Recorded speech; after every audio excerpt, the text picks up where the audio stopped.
Hello, everybody, and welcome back to the second episode of the CFNcast. I'm joined with Bam and G. Could you introduce yourselves, please? G, you first. Okay, I guess. Hi, everybody. Yeah, my name is disgusting, but as Joe Game said, or the CFN podcast host, said, yeah, I'm G from the Bammsters Podcast. I am one of the hosts, writers, editors, and I'm the one who's tasked with making sure Bam behaves. Yes, guys, G just introduced me there as the monkey. Yes, I am the monkey of the Bammsters channel. Yeah, I'm the knuckle dragger. I'm the one that gets kicked around a lot. Yes. My name is Bam, and I like my bacon and beer. That's basically it in a nutshell. Isn't your official title editor in briefs? Ah, yes, there we go. Of course, yes. That's like 2 years old now. Editor in briefs, because I enjoy editing in my underwear. Yes. Who does not among us? So, You guys know me. My name's Drew, and I run this thing. So, for our second episode, we thought we were going to bring these two fine lads on. So, would you like to talk about what you do on your own podcast? Well, many things have crossed our desks, so to speak. But I'll let G take this question because he can answer better than me. Yeah. Well, let's just say I'll answer, not start talking about naval ships. Funny man. Yeah, a couple of years ago, we decided to run a podcast. It was basically just, there's a bunch of us who have opinions, and we think the world needs to hear them. It's probably the worst idea ever. Yeah, I'll iterate. I'll iterate some more. G's right. We're about six, seven guys who all need permission from our wives before we even go anywhere near a console, a PC, or a TV.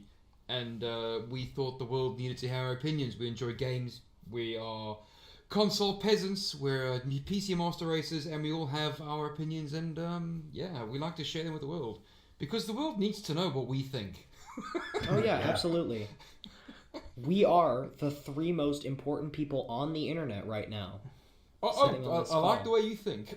Yeah, definitely. What is a great podcast if not confidently shouting into the void? Yeah. We shout into the void a lot. A lot, yes.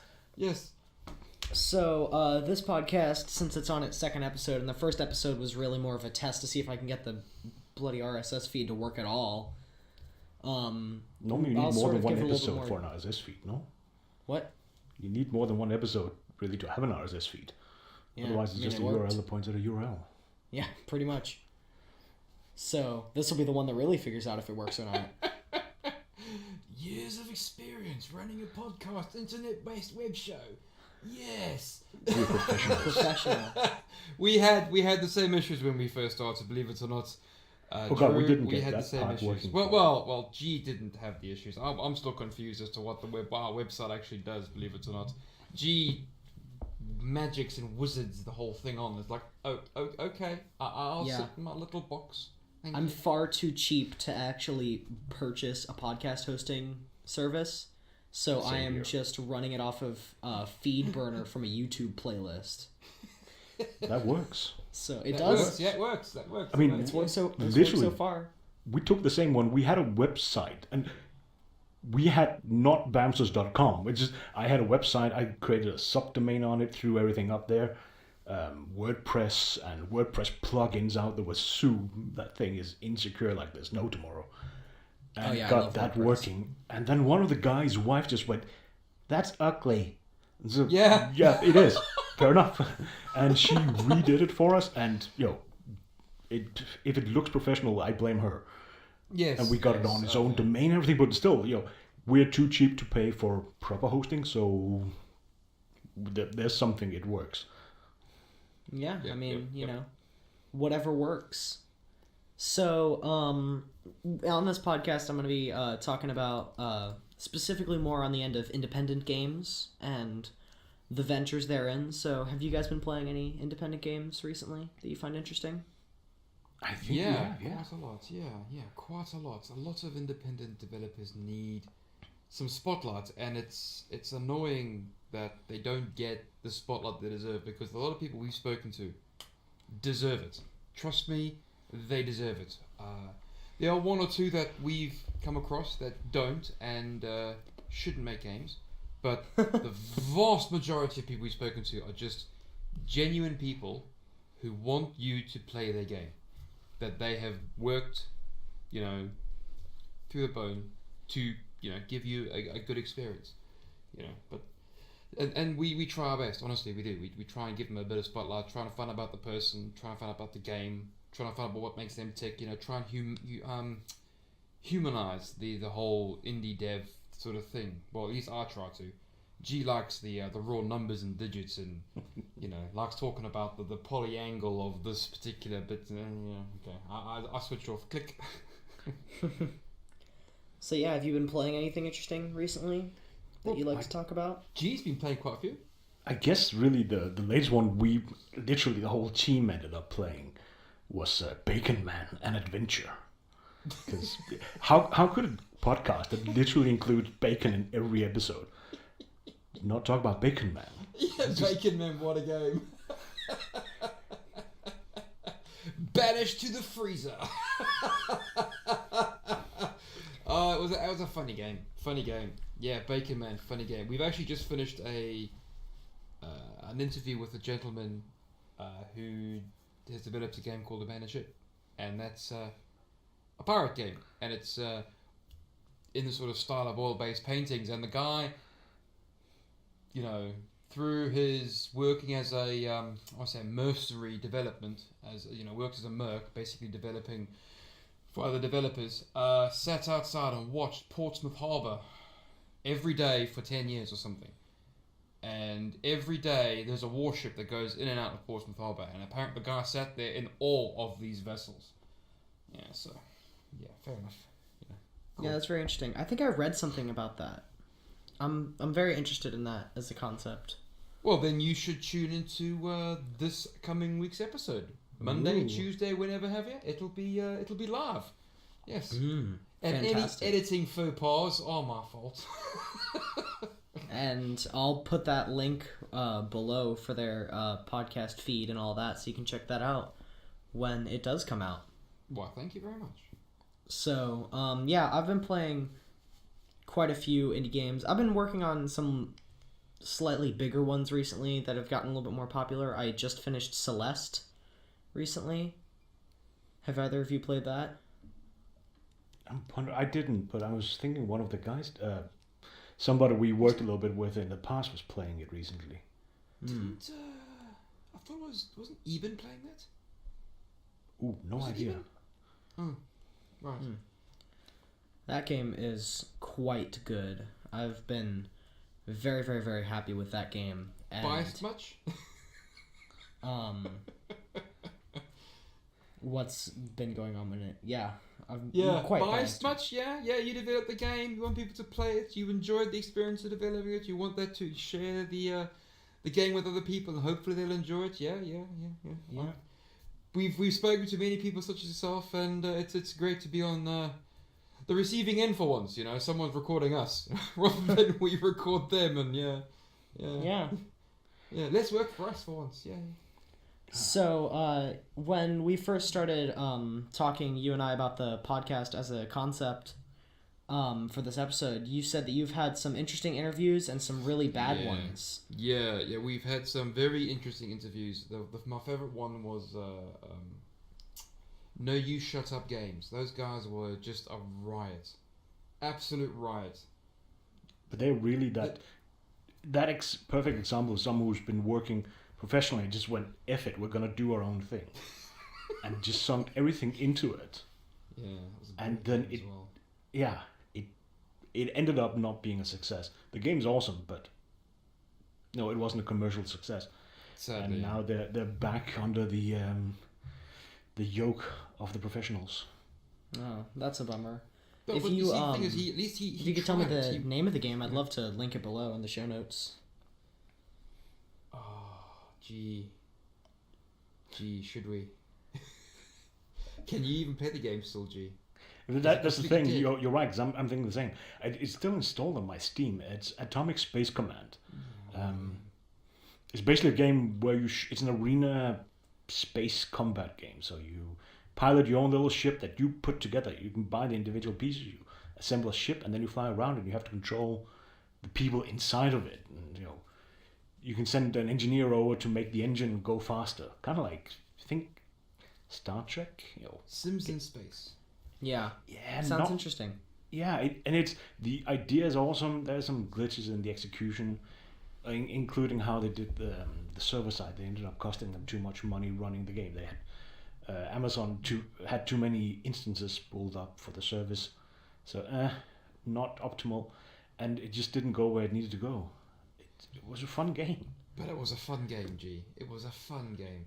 There was an ability, right, that you could quite literally fly past another spaceship, right, in third-person view, and undock a hand, flipping the bird, like the ultimate sort of, fuck you. It's like, yes. You could also spear other crewmates, as in enemy crewmates, and you could fly past a celestial sun, right, and you could turn them into bacon. Good stuff. Yeah. That was. Trust me, the guys came on and, God, they were funny. But like dark, the sense of humor that G and I are quite subscribe to quite a lot is like a dark sort of sense of humor. Really funny guys, and now, like G said, they're back under the yoke of the professional developer. But as someone once said, it's better to have loved and lost than not to have loved at all. They've tried the indie scene, they loved every minute of it, and they're richer for their experience. You see. Yeah, at least I absolutely. Think so. So, what about the bad ones? Could you give me any examples of some? No, because I don't necessarily want. Well, there have been one or two bad guys, but we've kind of sifted the wheat from the the wheat from the chaff before we even speak to them. That's G's department. G is the great filter. He sort of vets many ways in one. He kind of gauges whether you're worth time and effort. Because we have a finite amount of resources, and G is the first step of anything really. If you're an arse, G's gonna kick you to the touch. I think some of it filters itself quite nicely, because we will do things like if we're the ones approaching them, that we've already checked, is the game functional? Is there something here? Or we've taken people on who didn't even have a game yet, but who are working on it. Is it plausible? Is this something that's going to go somewhere? And then, this looks plausible, it looks realistic. Let's get them on. But the moment either they contact you, you contact them, you can get a feel in that back and forward. Are they going to be able to do this? Many cases, people, we'd love to. You go, okay, when? And then you don't hear from them for 2 months. No, they're under some pressure, they're under some time constraints, or they're just not being attentive enough. At some point, what we're doing, what you're doing, is you're putting focus on their product for them. You're doing a marketing service in some level.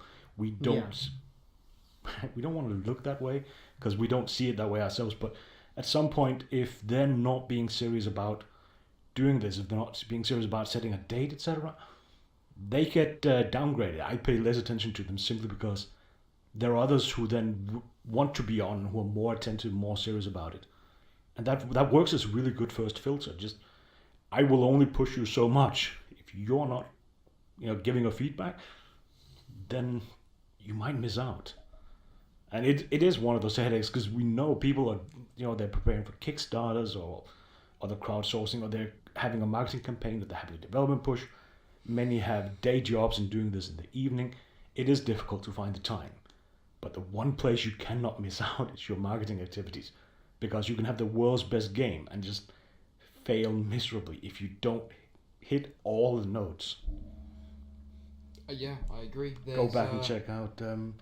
What was that guy? Pam, you remember him? Planet Nomads. Talk about that dude there that came on very meek, very shy, and then the second time we spoke to him a couple of months back, he was a completely different person. As in, he became comfortable in the environment he was in. He was not comfortable initially. No, he wasn't. God, his name fails me, but the thing is... Daniel Maslovsky. What it was, Daniel, wasn't it? Yes. Yeah. Planet Nomads, great community dev, great guy, absolutely great guy. You could listen to the poor guy stammer. Yeah, well, Grit loves it. Stammer and stutter, and he wanted bits taken out because he felt he didn't present the game well enough. He thought he had bad English because his English isn't his first language. Many people we speak to, English is not their first language. Yeah. I mean, God, we spoke to a couple of Canucks, and there was one dude who didn't say a damn thing all thing, and I'm like, hang on, but you're the main programmer. And I basically called him out and said, oi, dude, I'm going to crack your shell wide open with a freaking sledgehammer. Tell me who you are. No one else speak. You, tell me who you are. Tell me what this game means to you. And sometimes you've got to be a bit brutal with these people because, they don't like talking about themselves. They're not extroverts. They're introverts. So, You make us sound so cruel. Well, sometimes like you've said, sometimes you have to be a bit of an arse to get the answers you want. But ultimately, the Canucks, they made a great game. It was basically Tron. It was great. Loved it. Great game. But, they've moved on to bigger and better things. And they're better for it, so yeah. Yeah, I actually played Planet Nomads. You reminded me of it. That's a good game. That's a good game. Yeah, they missed a few beats here and there, but the basis is definitely a good game. They have a good idea. I liked where they were heading with the whole biomes and everything. It's yeah, it was definitely a quality project. Yeah, I think if talking about, I literally have a list we've done. I'm not kidding you. The last we recorded was interview number 65 of the last 2 years. We've done 109 episodes. 108 is the one on 108. Apologies, 108 episodes, and we've interviewed 65 indie developers. A lot of those games have gone on to be awesome. There's one game, and I still love to this day, by a bunch of Swedes called Cosmic Picnic. Right? They're during the day. This is how I think of them anyway, like Batman. During the day, they're just mild, timid developers for EA and DICE. But at night, they develop a Cosmic Picnic. It's a little space game, called Adios. And they've been working on a co-op, and they've managed to do it. And it's called Adios Amigos. Amigos meaning friends. And it's a great little space game. Love the game. I still got it, and I still play it. And, it's a good game. Great game. Yeah, great game. Yeah, I definitely have a lot of respect for the people that can go in and be deep in the machine all day working for EA or DICE or something like that, and then go home and for fun do the exact same thing, but channel it towards something that they love. I have incredible appreciation for that. Yeah, totally. Because as somebody who used to program, I used to be a developer decades ago. And their developing is a creative function. It is, it is a creative outlet. You can be creative doing it. It sounds weird. It's just typing shit in, right? But there is a difference between when you do it for you, where it becomes an outlet for you, and where you're just doing what you're being told. I should say, I worked in TV and advertisement. It's not quite the same, and automotive for that matter. It's not quite the same as when you're working on games. But there is less of that outpouring from you when you're working on somebody else's thing as opposed to going home at night and working on your own thing. Yeah. I don't know if you could tell by my squeaky flute voice, but I am actually still in high school.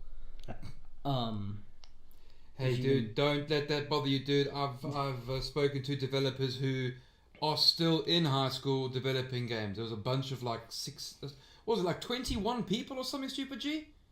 And they're all developing a game. They're all still in secondary school. There were the Bane of Asphodel, which was a cute little game. Cute little adventure game. Conrad, and I can't remember the other guy's name.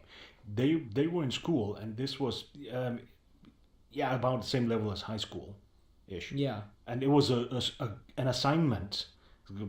Do something. Okay, they created a game, and sure, they couldn't create the whole game within the period they were given for the school assignment, but they carried on, and they have the cutest little thing. Bane of Asphodel, look it up. It is really nice and cute. But a fair bit of the ones we've had on, well, a fair bit, some of them have been, Anti-Graviator was made by people while they were studying to become game developers. So a little bit beyond high school, but it's a college level thing. Same here. I am taking programming classes at school, and then I'm trying to learn how to develop games on my own. So I can definitely see how you're able to do what you're told in programming at whatever place you have to be 9 to 5, basically, and then going home and doing it for yourself. I can definitely see the difference. There is one. There's an emotional difference in it. Yeah, it's just it feels like you're doing a different thing. And you can definitely notice, because whenever I forget semicolons at school, I can be like, well, yeah, it's because I'm doing stuff in a different language, and not just because I'm a complete idiot who constantly forgets to put semicolons everywhere. Oh, don't worry, I can relate to being a constant idiot. I constantly forget to do things. But yet, you learn, don't you? It's all a massive learning curve. You're just starting out. People have been developing games for, God, there was one dude, who's been developing games since games were first a thing. I forget Brian that Green interview. has been doing it. That's him. Yeah. Yeah, and it's like the wealth of knowledge this one dude had, because he'd programmed since binary was actually a thing, Oh my goodness. Good God. And he just knew everything. You could not slide anything past this guy because he'd catch you out. Great guy as well. He knew everybody. That was kind of impressive. Yeah, but he knew a lot of people too. Wow. Yeah, look him up. Machine 22, Brian Green. That's one of the old school guys. That's one of the good ones. Yeah. Way back when Captain Crunch hacked the system with a whistle or some nonsense, he knew Captain Crunch. That's how much salt he's got on his shoulders. In fact, he told Captain Crunch to do it. No, I'm joking. Just jokes aside, great guy. He just sits in and just in awe of the size of this guy's brain is just crazy, absolutely mad. Yeah, it's pretty crazy. I mean, I could barely complete anything with all of the pre-made tools and stuff and engines that's already been created. So I can't imagine starting from the ground up, working in like BASIC or whatever languages were available at the time. That's crazy. Basic C goes back decades. C++ goes back to mid-80s. Yeah. Man, I was programming in Assembler once. Ugh, don't want to do that. And now I switched off click. And there he goes. Yeah, Wait, right. and he's left the call. Done. Programming. Yawn. Dan, don't you have some blinker fluids you need to refill? I tell you what, I'm gonna get me a beer. Yeah. I'll have to shout the wife to get the beer, but I can't shout the wife today. It's International Women's Day. I have to get her a beer instead. That's true. Yeah, happy days. Yep, it's always a good time. I would say one of the things that you can look at games that are out. People are releasing games. You can interview them. It's just so much fun to look at what are they planning to make, what is coming up, like following a game. Planet Nomads, we interviewed them 2 years ago, so that was, I think, just after their Kickstarter, and then seeing it progressing and seeing Daniel coming out with his own video blogs about development. One of those I really liked back then and still following is Capia. And I remember Capia. Can't remember what the guy's name was. No, I'm trying to think of it now. Robert? No. But it was a really nice interview, and we were apparently the first ones they came on to talk to. It was interesting seeing them coming out and say, "Here's our game. What do you people think?" And I absolutely loved them, and I loved the way they presented themselves, and this little curious game about people living under an iron dome and making everything work, and that weird cat in a robot suit. Yeah, it's always a big step to sort of go on a show or go on up to a website or something and be like, here is my art, here's my craft, judge it now. Yeah, here's my heart, please give me a rating. Yeah, you get that sense a lot. Here's the part. What was that dude that made a game in like 9 months and got taken on by a publisher? he made a game in like 9 months. Shotter. That's his name. Shotter. He made a game in like 9 months, right? Got taken on by a studio, right? Because he's just that good, right? That's crazy. And you could see this guy had spent 9 months of his every waking minute making this game, and the game was great. Yeah, but then there's other people who've spent a couple of years making this game, and me being me, I feel bad for saying, well, you've spent 2 years of your life wasted. The game's no good. You those are the ones that I find tricky to sort of. Well, the thing is, it's no good in my opinion, and my opinion isn't necessarily your opinion. You know, so like I said, you know, it's difficult to traverse that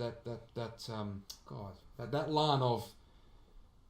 We'll give an unbiased review, or we'll just tell you game's shit, because you know we can't play it, we can't load it. It doesn't play well, it doesn't run right. There's no compatibility with it. It keeps stalling. There's server issues. There's load issues. Had one of those just the other week. Yeah, it's not nice when you have to go and say, right, guys, this game needs this, and this, and I'm really sorry for saying that. Yeah. Sometimes, since I write reviews for the CFN website, sometimes I've actually just had to straight up go to developers and PMs because they'll send me like a key to their game, and I'll be like, you don't want me to review this. Like, you don't want me to put up a score for this game because it won't be good, and I'm going to feel bad, and you're going to feel bad. So there was a game that came out a while back. I'm going to shamelessly name drop them real quick. I think they've gotten a little bit better with it recently. They're called Virtual Earth Online, I believe. And their whole gimmick was it was like this building MMO thing, but the game world was actually connected to Google Maps or something. So it was this quite interesting, like you'd be able to find your address and there would be a replica of your house, and then you could like build stuff there. So it was a very interesting concept, but when they sent it to me, it was in early alpha. And it barely worked. I mean, stuff didn't look very good. And you see, that's interesting because you can't really review a game that's in alpha. You can preview a game, but you can't give it a review. There is a game that has been released, and it's released so you can review it, or there's a game that you have to preview, and like you said, it's still the same sort of. You have to be honest, and if you're honestly saying this game is terrible, then you've got to give reasons why, and those reasons have to be good reasons because people will disagree with you because it's the internet. You know, you can't be wrong on the internet. That's true. Help you. Yeah. So G's gonna probably talk about one of the games I was given to review in the PlayStation 4. And yeah, I knew it. I knew you were thinking of it. I loathed this game. It did not play well. It was. God, it was like Sonic 3D. It just would not. No.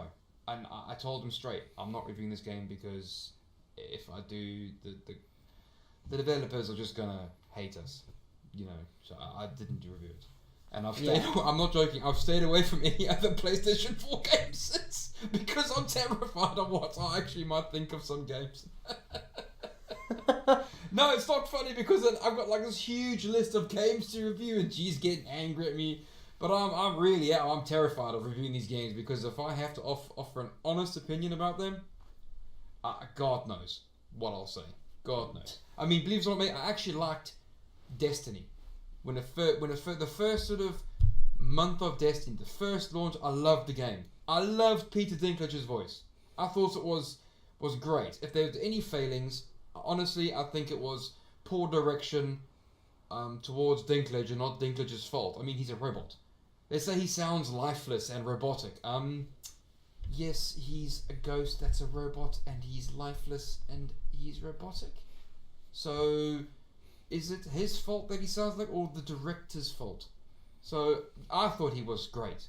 But Nolan North, took that role, and obviously I was wrong. So, can't be wrong on the internet. Yeah. So. Yeah. But that was my opinion, you know, and people need to know my opinion. We're gonna cut this part of the podcast because we can't have you being wrong. Ah, yes. Can't please put do. that. No, nope, can't do it. Can I? Then you're gonna go to liar's jail. I just want to elaborate a little bit on what Bam said, because we do also do previews, reviews. Heck, we even do live stream with devs where people can live stream with us and talk about it, etc.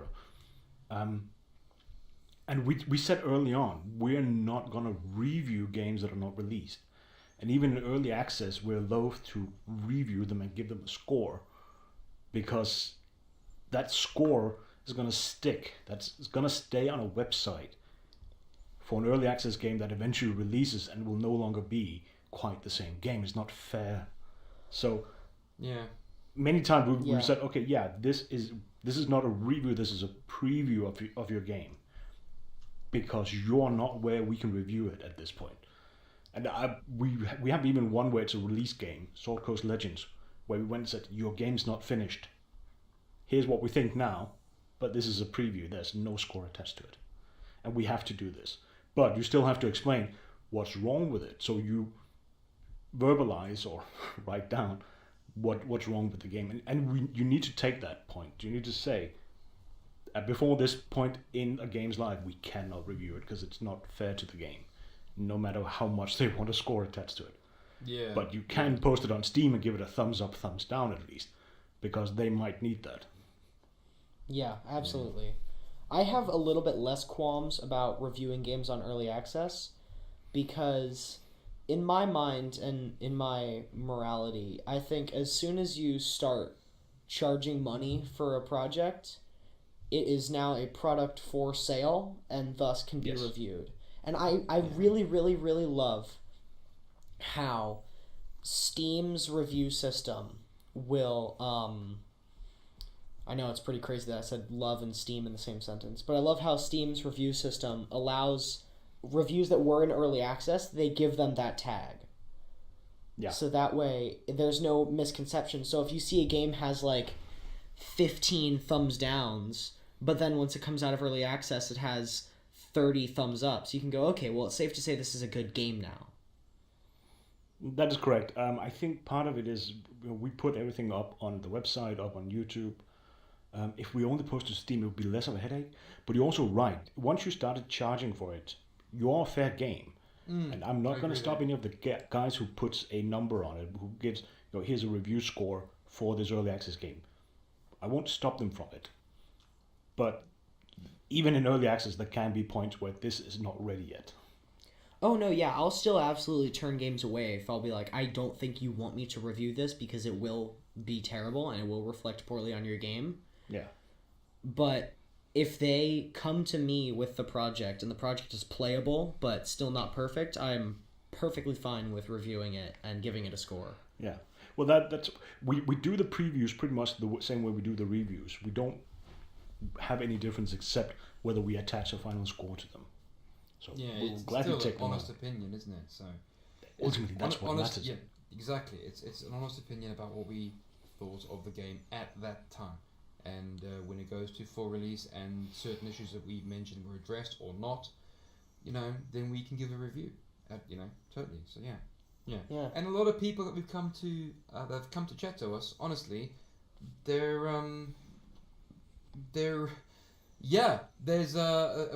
was the gentleman that we did a stream with the devs and we streamed their game, and Drac loved it. He's reviewed their game.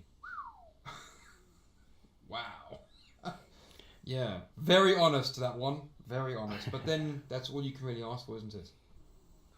Yep. Absolutely. So I think we're at sorry, go ahead. Okay. Sorry, it's my dog. Sorry. He's come to sit Oh, on me. absolutely. He's got a breathing problem, poor dog. Oh. Yeah, it's a lovely animal. So, I think that's a good time for us to wrap up. If you have any other closing remarks or anything else you want to say before we do that? Yes. I will shamelessly flaunt our website. Oh yeah, Bammsters.com. Let me know all of your links. Bammsters.com. Believe it or not, we have a YouTube channel that is also, believe it or not, Bammsters on the YouTubes. We've got Bammsters on the Twitters and Bammsters on the Facebooks. We are trying to work on the Facebook side of things. We have been a bit lackadaisical with that, but we tend to sort of focus more on the website, because the website is where we get most of our traffic. We get like 200, 300, 400 hits for podcasts every week, whatever have you. YouTube is just YouTube, you know. You've got to have a YouTube channel, and it was an old channel that we had and we used it. So yeah. All right. Great. It's a lot of fun. Come along. Come join us. Check out the website. Top right, there's a little about us, and there's a page now about, we call them services, but everything that we can do, for anybody who needs either reviews, previews, want to come on the show, live streams, etc. Yeah. A lot of people come along, and all they look at is the website, and they don't bother downloading any of the. Some people have anyway. They don't bother downloading any of the older podcasts to actually listen to the question layout format, because it doesn't change. Honestly, it doesn't change very often. And if they just listen to one podcast, they will know the kind of people they're dealing with. They will learn so much more about myself, G, Drac, Jason, who's just started doing podcasts and all the bits and pieces. They'll learn so much about us, and honestly, that will then take away a lot of the fear and misconceptions about who we are, What it means to be on one of these shows. Oh, yes. You got to go there and have fun. If you're not having fun, don't bother doing it. All right. But I will ask you a question. Ah. In fact, no. Gee, you will ask him a question. It's part of it's part of your contract, sir. Subsection B, Article 3, under the details headlining of Bacon, sir. Oh God. Bang! I haven't heard you ask this question at least 20 episodes. Oh, Bam. Odd fact, this is the first time you and me are recording together this year. Yeah, this is true.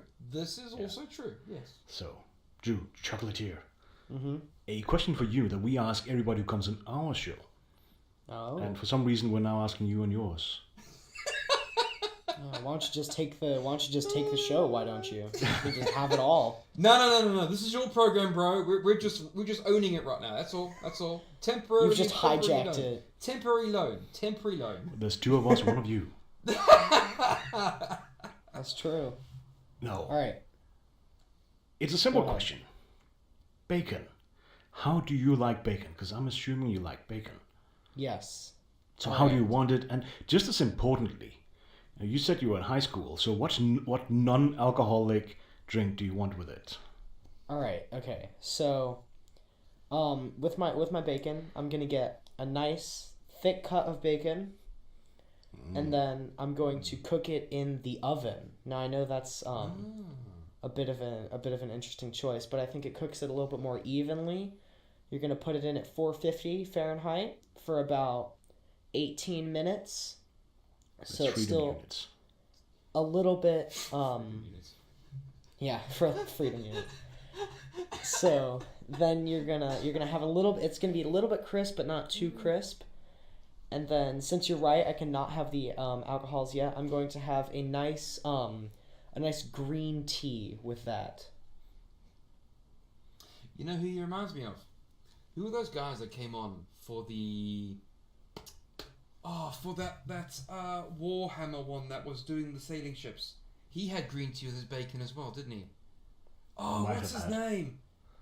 Ooh, can't remember, sorry. Oh, good lord. There was a bunch of guys, right? And one of them, no one of I said he liked his oven roasted bacon on brown bread with thick butter and all that jazz, and he wants green tea with his bacon because he's a teetotaler. Good man. So, yeah, there we go. You're not the only one.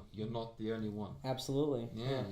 There's some great, absolutely great bacon recipes. Try bacon inside pancake batter, or try bacon with it's apple and bacon. Oh god, there's so many. Oh yeah, so many. Every episode we've had, we've always ended with a bacon dish and a drink. Oh, and the bacon has to be applewood smoked as well. Oh well, there we go. Specifically. There we go. I'd accept hickory as a second. Hickory's good. Hickory's good. That's the classic. Drew, thank you very much for having us on your show, dude. Yeah, thank you so much for being here. All right. No problem, dude. So, happy to help you create content, dude. Gotta get other people's opinions out there on the internet. Absolutely. All right. So thanks for shouting in the void with me for a few minutes. And Isn't the least we can do. I'll catch you all later. So bye-bye. Much love. Ciao. Bye.